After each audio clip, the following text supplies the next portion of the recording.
Hello everybody, I'm your host George Kill, and welcome back to Kicks on Court Weekly Recap.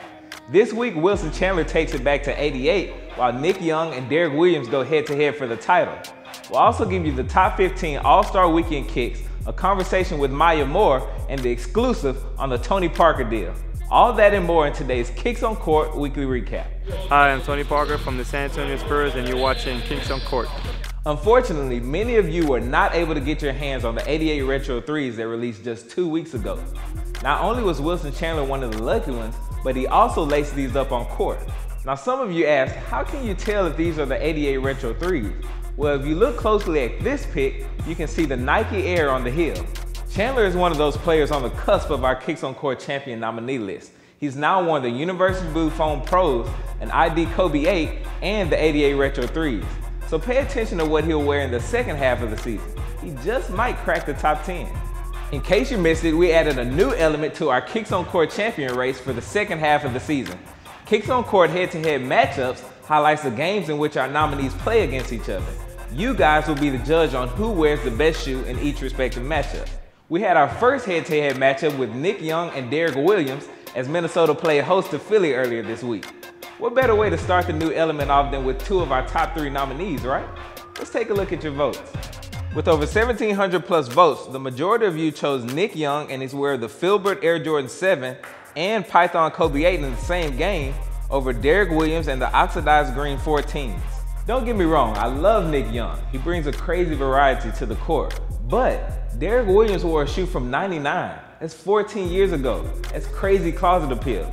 But hey, it's your votes, not mine. So Nick Young is now 1-0 in the head-to-head matchups. As for future battles, there's actually one tonight with the Raptors hosting the Knicks. So you'll see a battle between Rudy Gay, DeMar DeRozan, Amir Johnson, Iman Shumpert, and J.R. Smith. Also tune in Sunday to see those Knicks take on Nick Young and the 76ers. Some pretty good battles coming up, so stay tuned. Now after this episode, I want you to take a look at our Ultimate All-Star Weekend Experience video, which was posted this past Tuesday. We were all over the place in Houston, and our digital media director, Sid Ashford, did a great job of capturing the moments. While in Houston, we also saw some great kicks on court. So if you missed any of them, check out the top 15 kicks on court for All-Star Weekend.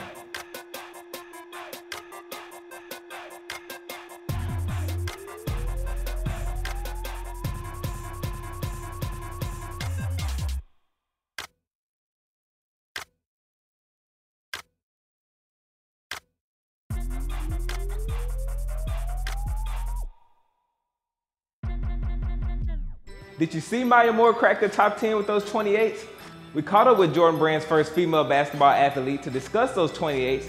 Check it out. 28s, AJ 28s. I don't know if this color has been released yet, so I just wanted to rock them. You know, the gold is, obviously London this past year, and I just got back from China, and in China, gold means power, so we showed it out here today. Is that a color you're gonna wear during the season?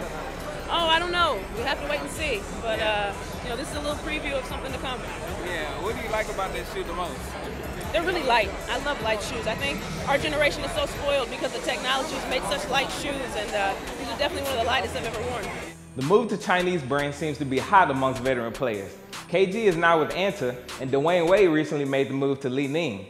Tony Parker is the latest to do so as he signed with Peak after a long relationship with Nike.